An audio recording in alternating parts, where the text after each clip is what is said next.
Welcome students, welcome to Tara Study Point, Class 10, Basic Mathematics Sample Paper 2021। Part A का solution हम कर चुके हैं और उस वीडियो की लिंक आपको नीचे डिस्क्रिप्शन में मिल जाएगी। आप चाहें तो वहां से भी वीडियो देख सकते हैं और चाहें तो चैनल पर जाकर भी वीडियो देख सकते हैं। तो पार्ट ए हम कर चुके हैं, अब हम करेंगे पार्ट बी। पार्ट बी करेंगे। पार्ट बी का 21 क्वेश्चन, जैसे कि आपको पता है कि इंग्लिश में आपका क्वेश्चन पेपर है और मैं इसे हिंदी में कन्वर्ट करके पढ़ा रही हूँ, ठीक है, हिंदी मीडियम के बच्चों के लिए। तो देखते हैं 21 क्वेश्चन हिंदी में क्या है। उस बिंदु के निर्देशांक ज्ञात कीजिए जो बिंदुओं 4-3 और 8-5 को जोड़ने वाले रेखाखंड को आंतरिक रूप से 3:1 के अनुपात में विभाजित करता है। आपको क्वेश्चन को एक बार पहले अच्छे से पढ़ना है, नहीं समझ में आता फिर दोबारा उसे पढ़िए।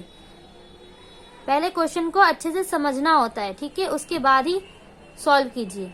तो देखिए, उस बिंदु के निर्देशांक ज्ञात कीजिए जो बिंदु, हमारे पास बिंदु है, मान लीजिए ये ए हो गया और ये बी हो गया। दो बिंदु है हमारे पास, ए बी। ये बिंदु कौन सा है? 4-3 और ये बिंदु है 8-5, ठीक है। को जोड़ने वाले रेखाखंड को, यानी इन बिंदु से जो रेखाखंड बन रहा है उसे, उस बिंदु के निर्देशांक ज्ञात कीजिए जो बिंदुओं को जोड़ने वाले रेखाखंड को विभाजित करती है 3:1 में। यानी कि एक और बिंदु है जो इस रेखाखंड को विभाजित करेगी 3:1 में। तो ये बिंदु हम मान लेते हैं R और इसके निर्देशांक ज्ञात करने। A का निर्देशांक ये है, B का निर्देशांक ये है, R का निर्देशांक ज्ञात करना है, तो इसे हम मान लेते हैं XY। ओके, एक बार और क्वेश्चन को अच्छे से समझ लीजिए। उस बिंदु के निर्देशांक ज्ञात कीजिए जो बिंदु A और B को जोड़ने वाले रेखाखंड को आंतरिक रूप से 3:1 के अनुपात में विभाजित करता है, ठीक है। ये बिंदु इसे, इस रेखाखंड को विभाजित करता है 3:1 में और इसी के हमें निर्देशांक ज्ञात करने हैं। तो इसमें हम लगाएंगे विभाजन सूत्र, लिखेंगे सॉल्व, विभाजन सूत्र लगाएंगे। विभाजन सूत्र आपको याद कर लेना है अच्छे से, ठीक है। विभाजन सूत्र क्या होता है? M1 X2 plus M2 X1 बटे M1 plus M2 coma M1 Y2 plus M2 Y1 बटे M1 प्लस M2, ठीक है। इसको याद कर लेना आपको, जब भी इस तरह का सवाल आए यही फॉर्मूला लगा के आपको सॉल्व करना है। अब क्या है, बस M1 कौन सा है वो वहां पे रख देंगे M1 की जगह, X2 कौन सा है X2 की जगह रख देंगे। तो अब देखते हैं M1 है हमारा, ये हमारा हो जाएगा M1, ठीक है। 3:1 जो एक दिया हुआ है ये हमारा M1, ये हमारा M2, तो ये हो गया हमारा M2 X2 और X1 हमारा हो जाएगा ये X1 और ये हो जाएगा Y1 और ये हो जाएगा X2 और ये हो जाएगा Y2। अब क्या करना, अब तो बहुत ही आसान है इसको सॉल्व करना। M1 की जगह M1 रख दो, X2 की जगह X2 रख दो। M1 क्या है? 3, तो M1 की जगह क्या रख देंगे? 3 गुणा में X2 क्या है? X2 है 8 प्लस में M2 क्या है? M2 है हमारा 1 गुणा में X1 क्या है? X1 है 4 बटे में M1 क्या है? M1 है 3 प्लस M2 क्या है? 1। इसी तरह से इसको भी रख लेंगे सब। M1 क्या है? 3 गुणा में Y2 क्या है? 5 प्लस में M2 क्या है? M2 है 1 गुणा में Y1 क्या है? Y1 है -3 बटे में M1 क्या है? 3, M2 क्या है? 1। सब कुछ रख लिया, अब इसे सॉल्व कर देंगे।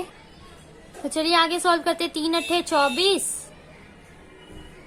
प्लस 4 एकम 4 गुना कर दिया, 3 और 1 4, 3 पंजे 15 प्लस 3 एकम 3 माइनस 3,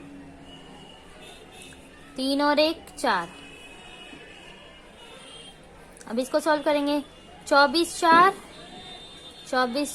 28/4, 15 में 15 प्लस माइनस माइनस 15 में से 3 गए, 12 बचे, 4 4 एकम 4, 4 सत्ते 28, 4 एकम 4, 4 दिया 12।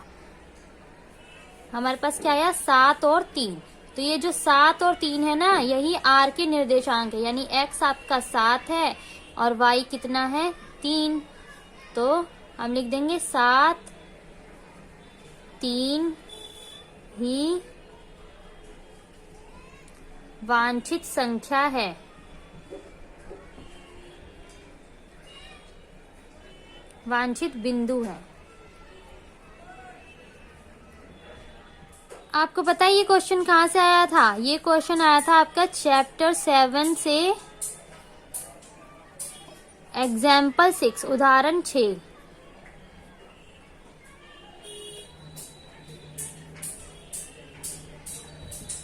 ठीक है, आप देख लीजिएगा। क्वेश्चन नंबर 21 में आपको 2 में से एक क्वेश्चन करना है, इसमें आपको ऑप्शन दिया हुआ है। ठीक है, तो ये वाला क्वेश्चन भी हम सॉल्व करेंगे। और ये क्वेश्चन आया आपका उदाहरण 4, चैप्टर 7 का ही उदाहरण 4 है और वो चैप्टर 7 का ही उदाहरण 6 था। ठीक है, तो उदाहरण 4 आप देख लीजिएगा। आइए अब इस क्वेश्चन को देखते हैं। एक्स और वाई में एक संबंध ज्ञात कीजिए ताकि बिंदु एक्स वाई बिंदुओं 7 1 और 3 5 से समदूरस्थ हो। ये हमारा ए पॉइंट हो गया, ये हो गया हमारा बी पॉइंट। एक्स और वाई में एक संबंध ज्ञात कीजिए। एक्स वाई है, इनमें संबंध ज्ञात करना है ताकि बिंदु एक्स वाई ए और बी से समदूरस्थ हो। ये हमारे 2 पॉइंट है, ए और बी। ए पॉइंट है 7 और 1, बी पॉइंट है 3 और 5। अब एक ऐसा पॉइंट है जो इनसे इन दोनों से समान दूरी पर है, समदूरस्थ है। ठीक है, समान दूरी पर है, तो उस पॉइंट को हम मान लेते हैं P और इसके निर्देशांक क्या है X और Y। तो अब देखिए बहुत ही आसान क्वेश्चन है ये। जब भी इस तरह का सवाल है समदूरस्थ वाला, तो हम उसमें समदूरस्थ का फॉर्मूला लगाते हैं। AP, P जो है A से और B से समान दूरी पर है, तो क्या होगा AP बराबर BP। अब यहाँ पर हम समदूरस्थ का फॉर्मूला लगाएंगे, वो क्या होता है x1 माइनस x2 का होल स्क्वायर, इसको याद कर लेना है, y1 माइनस y2 का होल स्क्वायर बराबर BP। अब BP के लिए फॉर्मूला लगाएंगे यही वाला, x2 माइनस x1 x2 का whole square, y1 minus y2 का होल स्क्वायर। ठीक है, अब इसमें हम AP को देखेंगे, x1 कौन सा x2 कौन सा है। ठीक है, x1 हम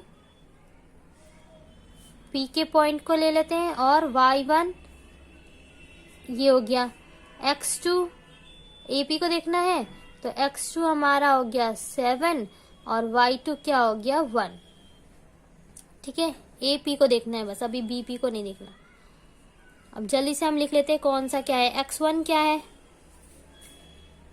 x1 है x माइनस x2 क्या है, x2 है 7, y1 क्या है, y1 है y माइनस y2 क्या है 1, है ना, का होल स्क्वायर।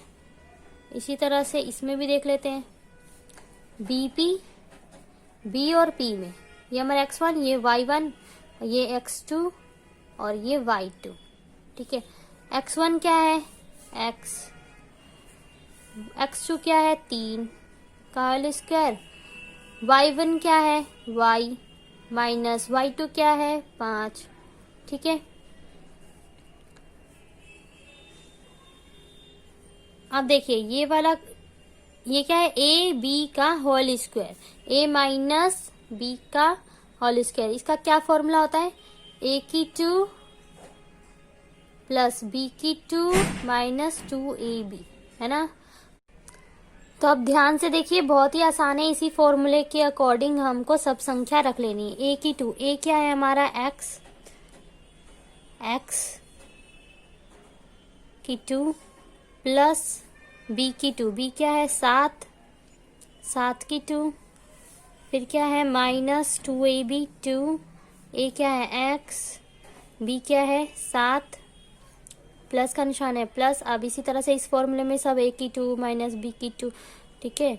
ए क्या है वाई की 2 प्लस बी क्या है एक की 2, फिर माइनस 2ab 2, ए क्या है वाई, बी क्या है 1, हो गया ये वाला। अब इसी तरह से इस वाले को भी कर लेंगे।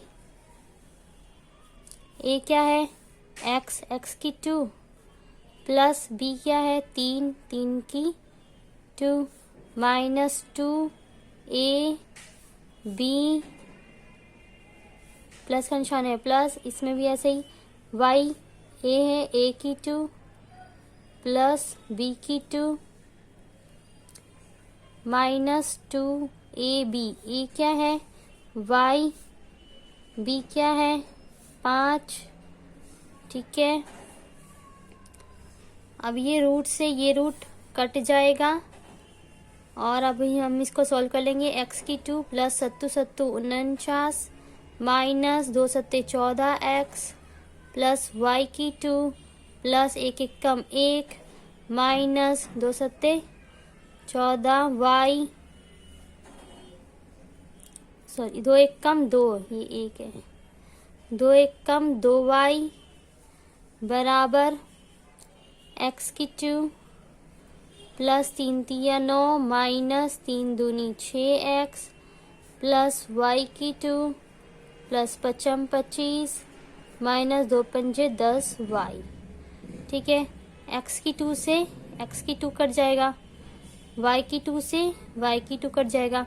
अब बिना एक्स वाई वाली संख्या हम एक साइड ले लेंगे और एक्स वाई वाली संख्या एक साइड ले लेंगे। बिना एक्स वाई वाली कौन सी, 49, फिर क्या है प्लस का 1, और कोई है इसमें नहीं है, इसमें यहाँ पर है 9 और 25, 9 यहाँ से बराबर के निशान से इधर आएगा तो क्या हो जाएगा माइनस का, 25 भी क्या हो जाएगा माइनस का। अब बिना एक्स वाई वाली अब एक्स वाई वाली संख्या इस साइड ले लेंगे। ये क्या है 14x माइनस 14x, तो यहाँ पे आके हो जाएगा प्लस का, और कोई यहाँ पे, हाँ ये रहा 2y, तो एक्स वाई वाली संख्या इधर ले लेंगे।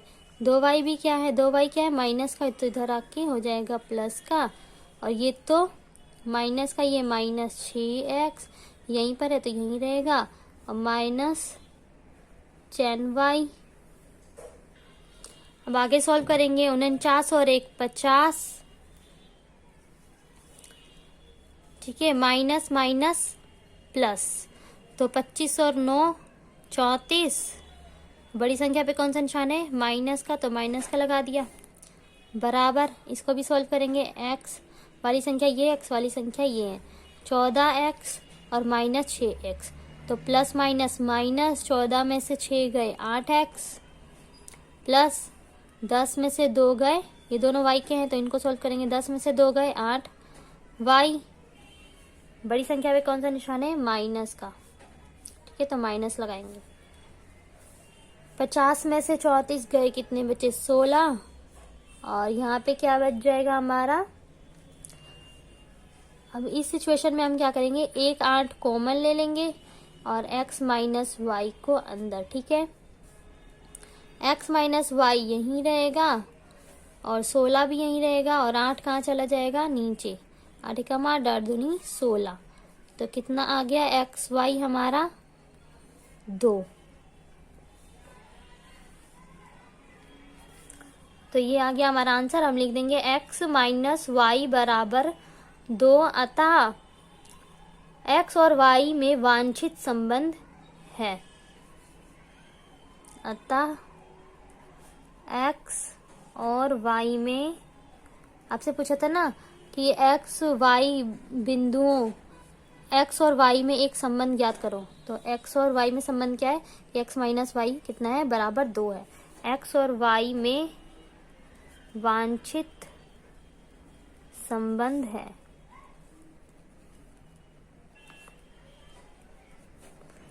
तो ये हो गया हमारा सॉल्व। ओके, आइए देखते हैं नेक्स्ट क्वेश्चन।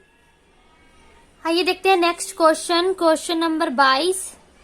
इसमें क्या है? इन द फिगर, ये आकृति दी हुई है। आकृति में यदि एल एम समानांतर है C B and L N समानांतर है सी डी, तो सिद्ध कीजिए कि ए एम बट्टे एम बी ए एन बट्टे एन डी।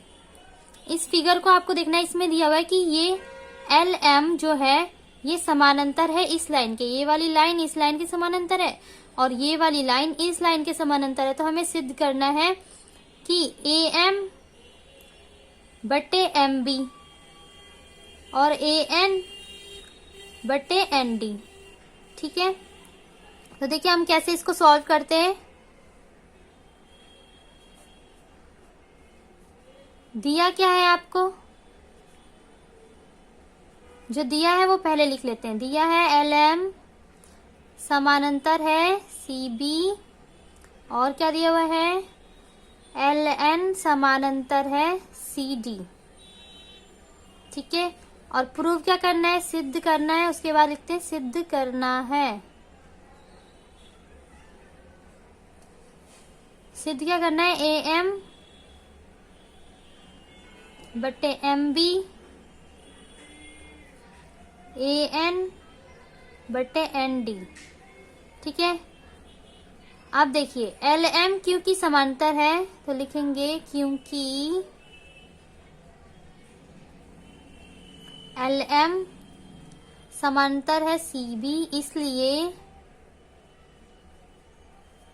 इसलिए क्या हो जाएगा? देखिए त्रिभुज की अगर किसी भुजा के समानांतर कोई रेखा होती है, मान लीजिए ये ए बी सी है और इसके समानांतर ये एफ और डी है। ठीक है, ई और एफ है। बीसी के समानांतर है ये लाइन, तो ये लाइन क्या करेगी? जो अन्य दो भुजा हैं उनको समान अनुपात में विभाजित करेगी, यानी कि ये क्या करेगी? ए ई बट्टे ई बी और ई एफ बट्टे एफ सी। ठीक है, तो इसलिए क्या हो जाएगा? ए एम बट्टे एम बी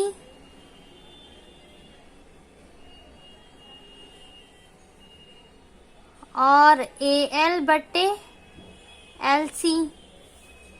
ठीक है, बराबर ए एल।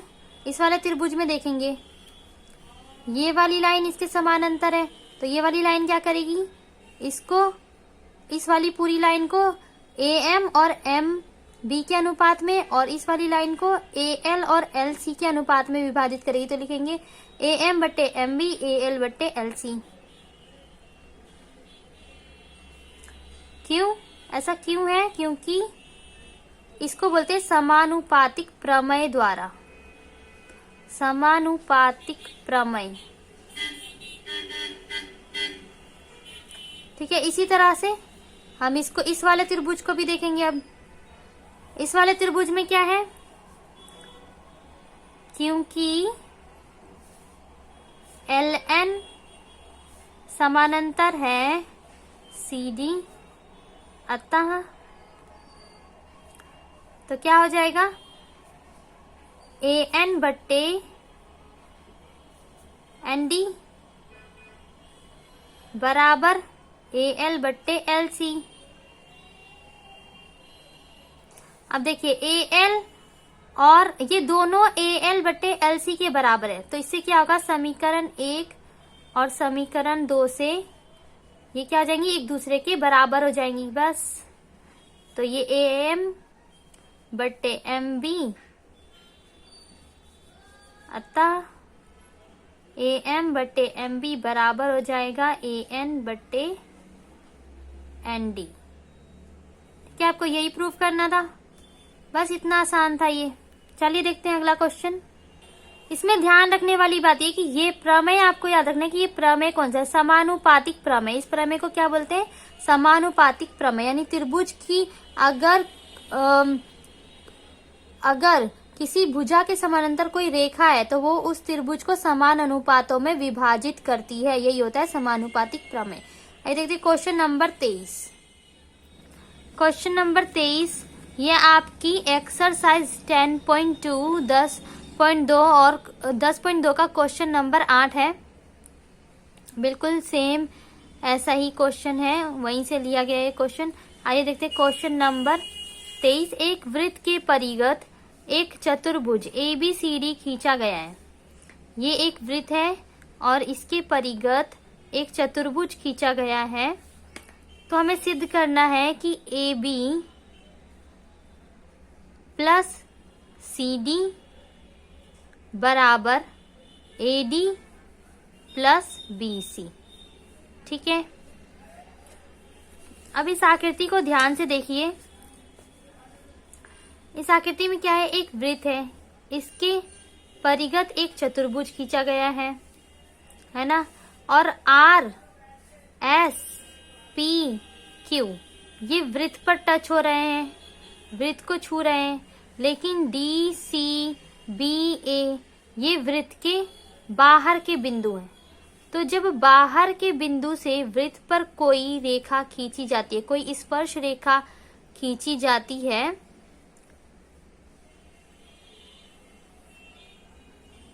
तो उनकी जो लंबाइयां होती हैं वो समान होती हैं। अब जैसे देखिए A है, A बाहरी बिंदु है, तो A से कौन सी रेखा खींची गई है, AP और AS। तो इन दोनों की लंबाइयां क्या होंगी, समान होंगी। ठीक है, अब देखिए अब हम इसे सॉल्व कैसे करेंगे। सबसे पहले आपको जो दिया है वो लिखते हैं। तो हमें एक वृत्त दिया हुआ है, तो लिखेंगे चित्रानुसार केंद्र O वाले वृत्त के, देखिए जो मैंने आपको अभी बताया वही मैंने यहाँ पर लिख लिया। चित्रानुसार केंद्र O वाले वृत्त के बाहर एक चतुर्भुज बना है ABCD, जिसमें ABCD वृत्त के बाहर है ना, तथा बिंदु PQRS वृत्त को स्पर्श करते हैं, ये वृत्त को छूते हैं।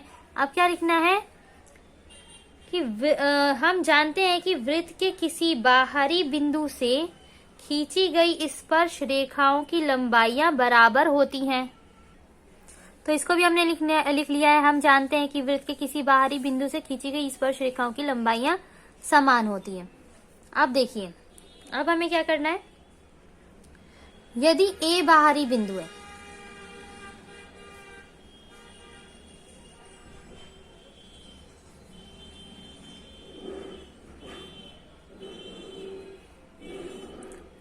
यदि A बाहरी बिंदु है तो क्या होगा, AP बराबर होगा AS। तो यहाँ पे लिख देंगे AP बराबर AS। ये हो गया हमारा समीकरण 1। अब यदि B बाहरी बिंदु है, यदि B बाहरी बिंदु है तो BP बराबर हो जाएगा BQ।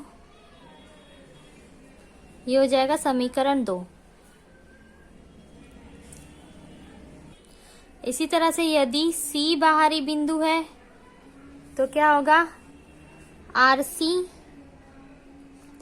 बराबर CQ, समीकरण 3। यदि D बाहरी बिंदु है तो क्या होगा, RD बराबर SG।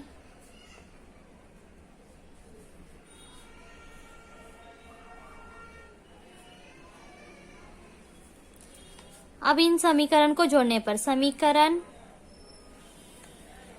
1 2 3 4 को जोड़ने पर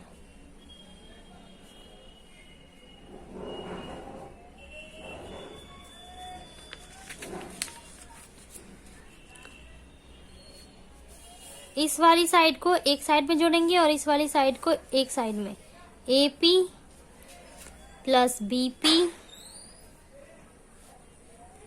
प्लस RC प्लस RD बराबर AS plus BQ plus CQ plus SG। जब AP और BP को जोड़ेंगे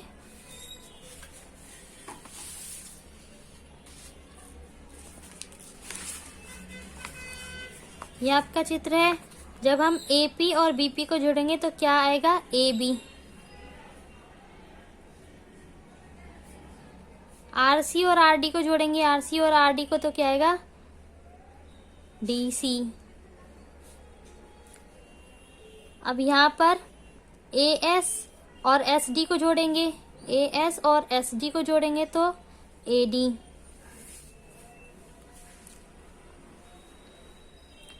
और BQ और CQ को जोड़ेंगे तो BC।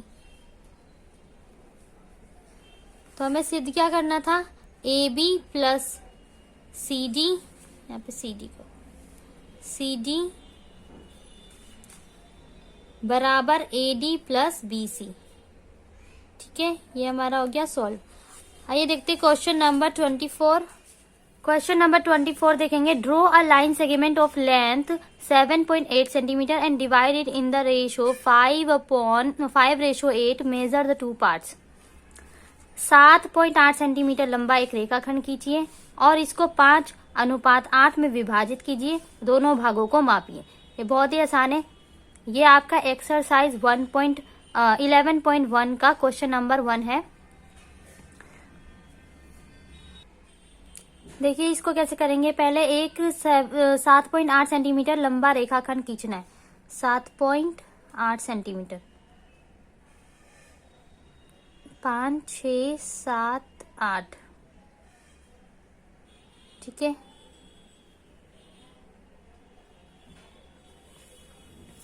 इसको नाम दे दो AB। कितना? ये 7.8 सेंटीमीटर। अब हम बनाएंगे एक न्यून कोण। न्यून कोण क्या होता है? सीधा क्या होता है आपका? 90 डिग्री का कोण होता है ना। और न्यून कोण क्या होता है? और इससे ज्यादा क्या होता है? 90 डिग्री से अधिक कोण होता है। और 90 डिग्री से कम के कोण को अगर मैं ऐसे कर दूं तो हो जाता है न्यून कोण। तो हम 90 डिग्री से कम का ले लेते हैं तो वो जाएगा हमारा न्यून कोण। तो एक लंबी सी लाइन खींचनी है। अब इस लाइन को हमें डिवाइड करना है 5:8 में। तो 5 + 8 कितना होता है? 13। अब हम इस लाइन AX पर 13 चाप लगाएंगे। ठीक है, देखिए कैसे। प्रकार को आपको थोड़ा सा ओपन कर लेना है, ज्यादा नहीं। ठीक है, जितना मर्जी खोलकर, और यहाँ पर बिल्कुल समान। प्रकार को हिलाना नहीं है और 13 चाप लगाना है। सारी लंबाइयां समान होनी चाहिए। ये नहीं कि इसको खोल रहे हैं, बड़ा कर रहे हैं, छोटा कर रहे हैं। अब ये इतना ही रहना चाहिए प्रकार। इसी तरह से हम 13 चाप लगाएंगे। 1, 2, 3, 4। तो इस तरह से हमने 13 चाप लगा ली और इसको नाम दे देंगे A। ये A1, A2, A3, A4, A5, A6, A7, A8, A9, A10, A11, A12, A13। ठीक है, और ये लाइन कौन सी है? ये पूरी लाइन AX।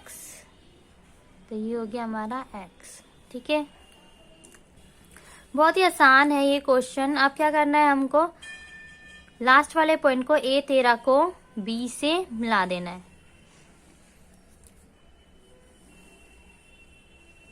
ठीक है,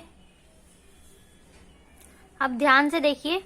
आपको प्रकार को कितना भी खोलना है, कितना भी खोलकर A13 पर रखकर एक चाप लगानी है।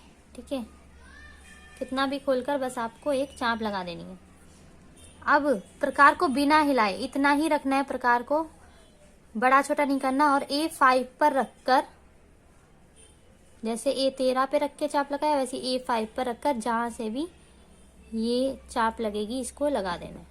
ठीक है, अब देखिए, अब ये कहाँ पे कट रहा है, यहाँ पर, जहां पर ये लाइन है, जहां पर ये वाला पॉइंट है आपका।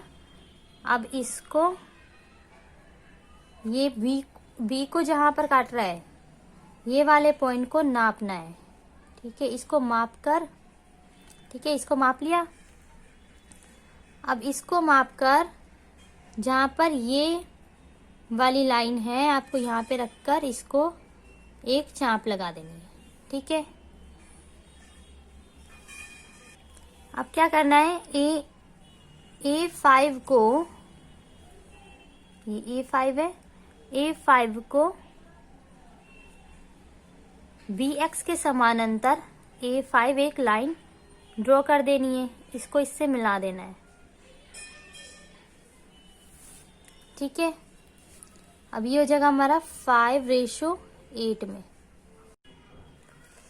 अब इस पॉइंट को हम नाम दे देते हैं P। ठीक है, अब ये देखिए, ये आपका सिर्फ 2 नंबर का क्वेश्चन है सैंपल पेपर में, तो आपको रचना के चरण लिखने की जरूरत नहीं है। पर अगर इस तरह का क्वेश्चन अगर 5 नंबर में आता है, 3 नंबर में आता है, तो आपको रचना के चरण लिखने पड़ेंगे। तो आप क्या कीजिए, वीडियो को पॉज करके ये जो मैंने रचना के चरण लिखे हैं इसको लिख लीजिए कॉपी में। और हमें 2 नंबर के क्वेश्चन में क्या करना है, इसका औचित्य लिखना है। दोनों भागों को मापिए लिखा है यहाँ पर, तो हम इसका औचित्य लिखेंगे। त्रिभुज है आपके पास AB, औचित्य देखिए हम कैसे लिखेंगे। इस त्रिभुज में हमने देखा कि BA13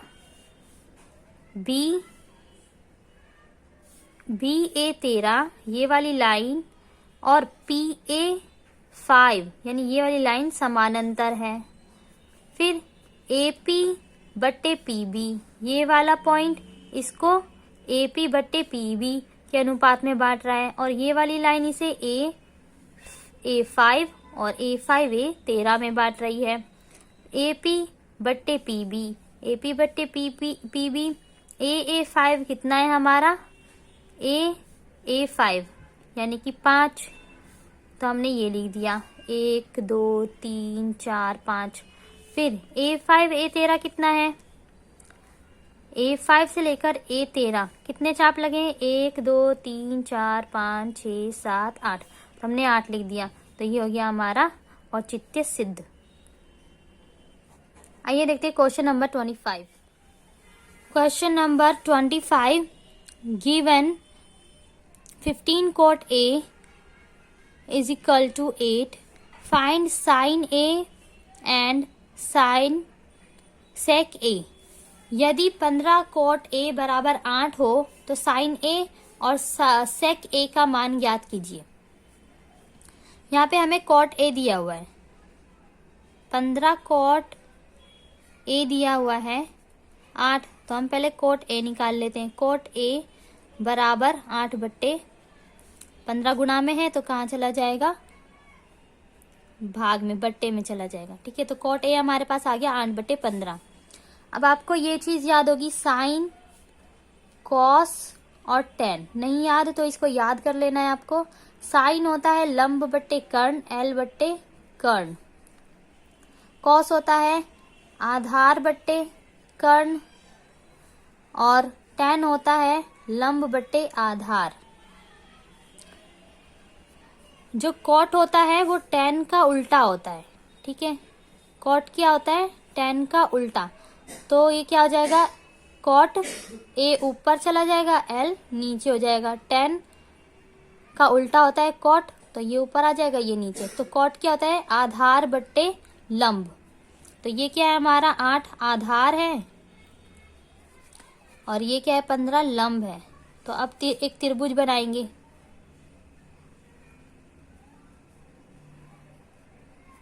ठीक है,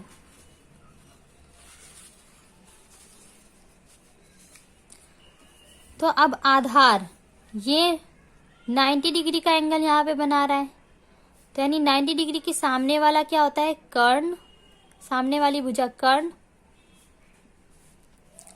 और ये क्या हो जाएगा, लंब, और ये क्या हो जाएगा, आधार। तो आधार कितना है 8 और लंब कितना है 15, यानी ये कर्ण हमें पहले निकालना है। तो इसमें हम लगाएंगे पाइथागोरस प्रमेय। पाइथागोरस प्रमेय। पाइथागोरस प्रमेय क्या होता है, ये वाली भुजा AC की 2 बराबर AB की 2 प्लस BC की 2, BC का वर्ग।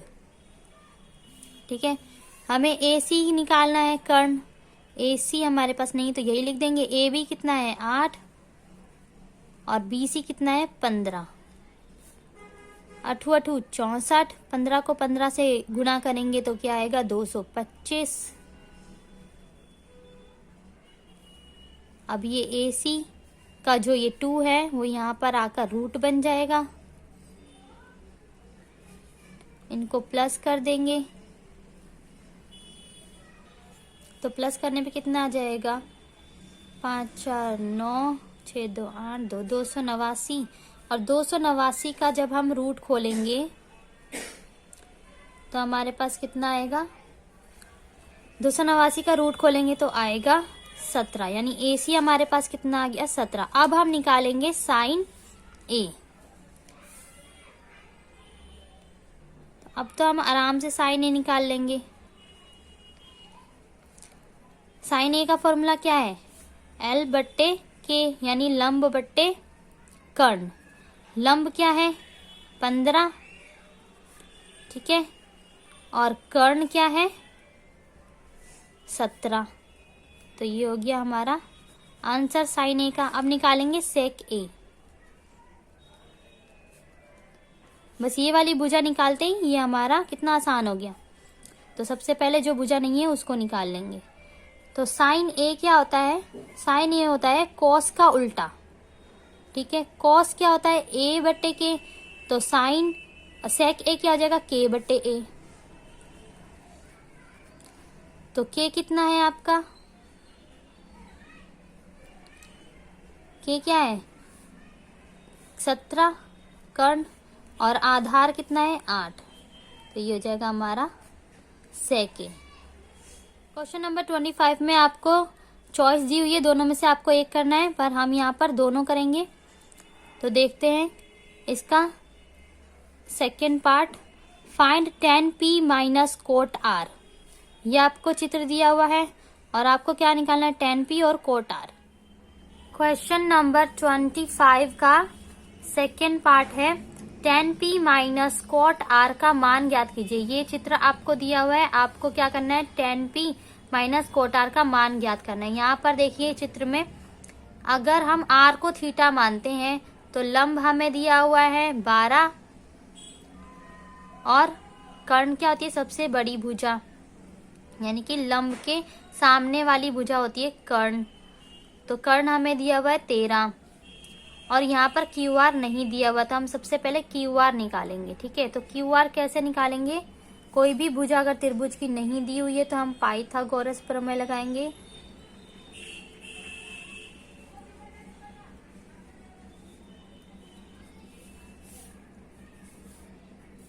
तो पाइथागोरस प्रमेय क्या, सबसे लंबी भुजा PR² बराबर PQ की स्क्वायर प्लस में QR की स्क्वायर। PR कितना दिया हुआ है 13, PQ 12, QR नहीं दिया, यही हमें निकालना है। 13 को 2 बार गुणा करेंगे, 13 को 13 से तो क्या आएगा 169, और 12 को 12 से करेंगे तो 144।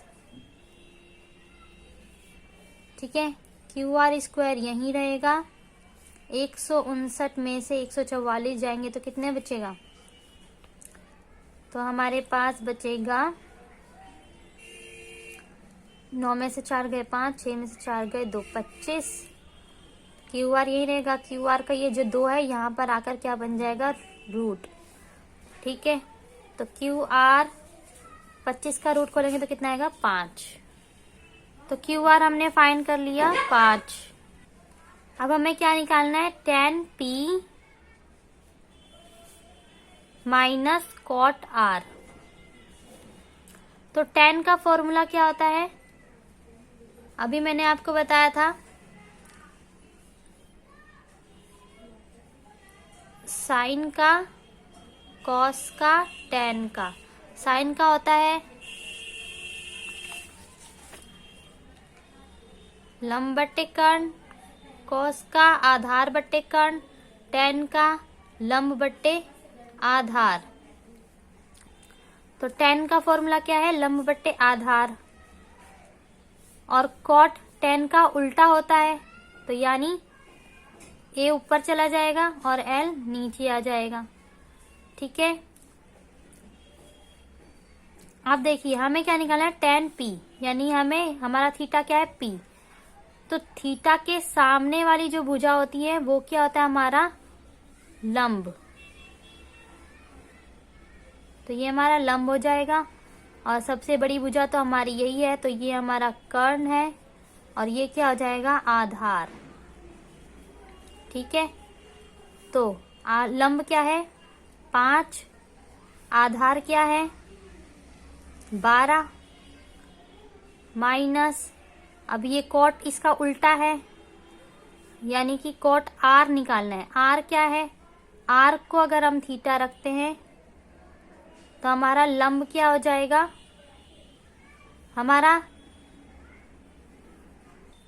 तो जब हम कॉट आर निकालेंगे तो आर हमारा थीटा हो गया, इसके सामने वाली भुजा क्या हो जाएगी, लंब, और ये तो हमारा कर्ण ही रहेगा, सबसे लंबी भुजा, और ये क्या हो जाएगा, आधार। ठीक है, तो आधार क्या है, जब हम कॉट आर निकालेंगे तो हमारा आधार हो जाएगा 5, और लंब क्या हो जाएगा, 12। फिर क्या आ जाएगा हमारा, इन दोनों को घटा देंगे तो आएगा हमारा 0 आंसर। सॉल्व करना बहुत ही आसान है, अगर आपको नहीं समझ में आया तो वीडियो को दोबारा देखिए, ये वाला क्वेश्चन आप दोबारा देखिए, एकदम आराम से समझ में आ जाएगा। ठीक है, आइए देखते हैं क्वेश्चन नंबर 26। क्वेश्चन नंबर 26, 636 योग प्राप्त करने के लिए एपी के कितने पद लेने चाहिए। यहाँ पर आपको एक एपी दी हुई है, इसमें कितने पदों का योग 636 होगा ये आपसे पूछा है, यानी इस एपी में कितने पद होंगे। तो 636 हमें क्या दिया हुआ है, पदों का योग, तो एसएन क्या है हमारा, 636। ए क्या है, एपी का पहला पद होता है ए कितना है, 9, और डी होता है A2 माइनस A1, यानी दूसरे पद में से पहला पद घटा देंगे तो हमारा डी निकल जाएगा, यानी 17 में से घटा देंगे 9 तो आ जाएगा हमारा डी कितना हो जाएगा, 8। अब निकालना क्या है, हमें पद निकालने कि एपी में कितने पद होंगे जिनका योग 636 होगा। तो एन हमें नहीं पता, तो हमारे पास एसएन है, एसएन का फॉर्मूला लगाएंगे। एसएन का फॉर्मूला क्या होता है, SN n/2 2a plus n-1 D. ठीक है, ये फॉर्मूला आपको याद कर लेना है। एसएन कितना है हमारे पास, 636, एन नहीं है, 2 का 2, 2 का 2, ए कितना है, 9, एन नहीं है, 1 का 1, डी कितना है, 8, 636 n/2, 2 × 18। अब इस 8 को n से गुना करेंगे तो क्या आएगा, 8n, और फिर इसको 1 से गुना करेंगे तो 8 एकम 8।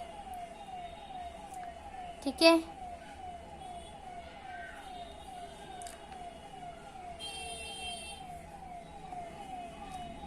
अब 2 को गुणा कर देंगे 636 से, 2 बट्टे में इधर जाएगा तो गुणा हो जाएगा 636 से। 2 छिक 12 का 2 हाथ से लगा, 1 2 तिया 6 और 1 7, 2 छिक 12 तो आ गया 272। अब यहाँ पे क्या बचा है, n 18 प्लस 8n माइनस 8।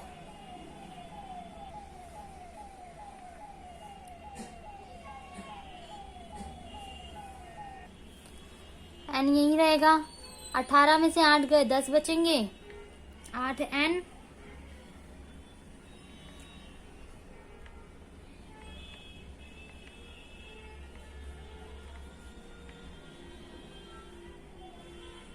तो बचेंगे 10 और यहाँ पर क्या है 8n।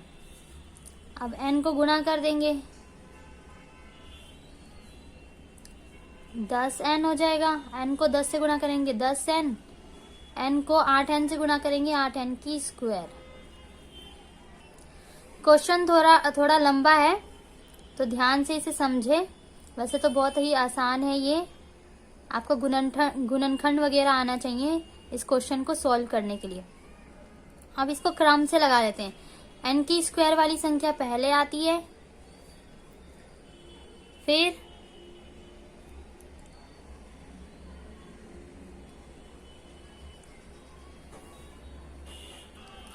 ये इस साइड आएगा तो ये हो जाएगा माइनस का 10n, ये इस साइड आएगा तो माइनस का हो जाएगा प्लस की संख्या 272 बराबर में 0। अब यहाँ पर आपको आना चाहिए गुणनखंड करना, ठीक है। अब इन तीनों में देखेंगे कॉमन क्या है, इनमें कॉमन क्या है, 2 के पहाड़े में ही सब आते हैं, ठीक है। तो 2 के पहाड़े में 8 कितने पे आता है, 4 पर, 2 चौक 8 n स्क्वायर माइनस 2 पंजे 10n माइनस 2 छिक 12, 2 तिया 6, एक इधर गया 2 छिक 12 बराबर 0। अब हमारे पास क्या बचा, 2n की स्क्वायर 5n 636, 2 इधर जाएगा गुणा हो जाएगा तो गुणा होके क्या आ जाएगा यहाँ पर 0, ठीक है। ये 2 यहाँ पे 2 यहाँ पे गुणा में है तो यहाँ पे भाग में चला जाएगा नीचे, तो जब 0 से भाग करेंगे 2 को तो 0 ही आ जाएगा। तो अब हमारे पास ये संख्या बची है। अब हम निकालेंगे इसका गुणनखंड। गुणनखंड कैसे निकालते हैं, पहले ये वाली संख्या और ये वाली संख्या को गुणा करेंगे। 636 को गुणा करेंगे 4 से तो हमारे पास आया 2544। अब इसका एलसीएम निकालेंगे।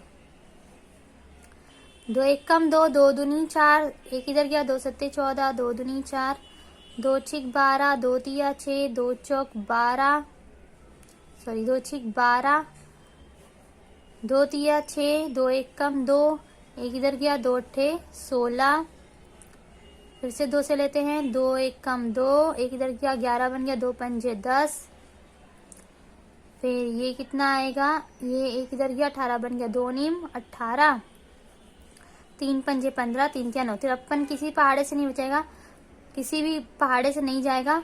तो अब हम इसका 2 भाग कर लेंगे, एक आ जाएगा 53 और अब देखिए यहाँ पर 2 दूनी 4, 4 दूनी 8, 8 दूनी 16, 16 तिया 48। तो दूसरा जो पार्ट है वो 48 आएगा, ठीक है। इस संख्या का 2 पार्ट हो गया, एक 48 और एक 53। तो 53 में से 48 जाएंगे तो कितने बचेगा, 5 बचेगा। तो अब हम 5n की जगह 43 और 48 लिखेंगे, ठीक है। 4n की square minus 53n minus 48n, ठीक है, माइनस 636 बराबर 0। अब देखिए यहाँ पे मैंने दोनों तरफ माइनस का निशान लगा दिया। अगर मैं दोनों तरफ माइनस का निशान लगा दूं तो माइनस माइनस प्लस हो जाएगा। तो हमें करना क्या है, हमें इन दोनों को माइनस करना है, तब तो हमारा 5 आएगा। तो हम एक जगह प्लस का निशान लगाएंगे, एक जगह माइनस का, प्लस माइनस माइनस, यानी 53 में से 48 गए तो 5 बचेगा हमारे पास। तो एक जगह हम निशान प्लस का लगाएंगे, ठीक है। अब इन दोनों में से कॉमन लेंगे, इन दोनों में से कॉमन लेंगे। इन दोनों में क्या कॉमन है? इन दोनों में कुछ कॉमन नहीं है, n सिर्फ कॉमन है, तो n को ले लेंगे, n दोनों में है। अब यहाँ पे क्या आ जाएगा?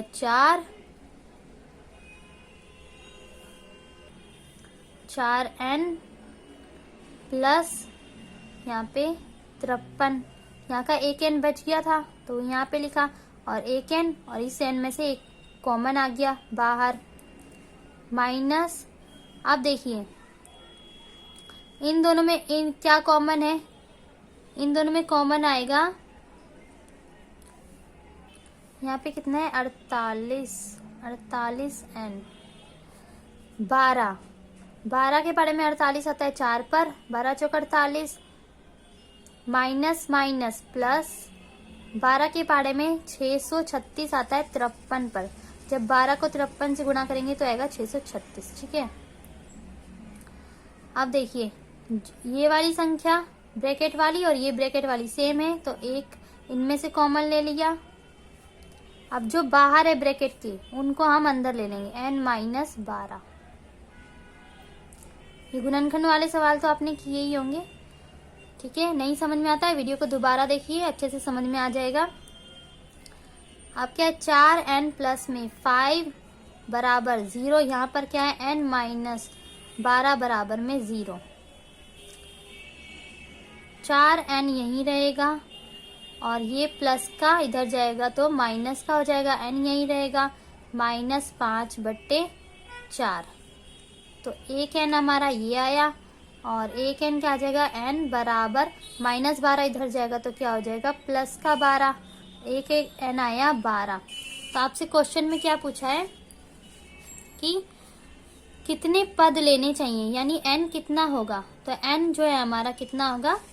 n होगा हमारा 12, यानी एपी में 12 पदों का योग 636 होगा, ठीक है। तो n कितना आ गया? 12 आंसर। स्टूडेंट जो अब आपके क्वेश्चंस हैं 27 से लेकर 36 तक, वो हम आप अगले वीडियो में कवर करेंगे। अगर आपको मेरी वीडियो अच्छी लगी, मेरा पढ़ाने का तरीका अच्छा लगा, तो वीडियो को लाइक कीजिए और तारा स्टडी पॉइंट को सब्सक्राइब कर लीजिए, और सब्सक्राइब के बगल में जो घंटी का निशान आता है उसे ज़रूर दबा दीजिएगा, क्योंकि उससे क्या होगी कि जब भी मेरी वीडियो आएगी आपको उसका नोटिफिकेशन मिल जाएगा। और ज़्यादा से ज़्यादा इस वीडियो को 10th क्लास के स्टूडेंट्स के साथ, हिंदी मीडियम के स्टूडेंट्स के साथ शेयर कीजिए, क्योंकि हिंदी में सैम्पल पेपर का वीडियो कोई भी नहीं बना रहा है। ये वीडियो सिर्फ आपको मेरे चैनल पर मिलेगी, तो ज़्यादा से ज़्यादा इस वीडियो को शेयर कीजिए। Thank you for watching.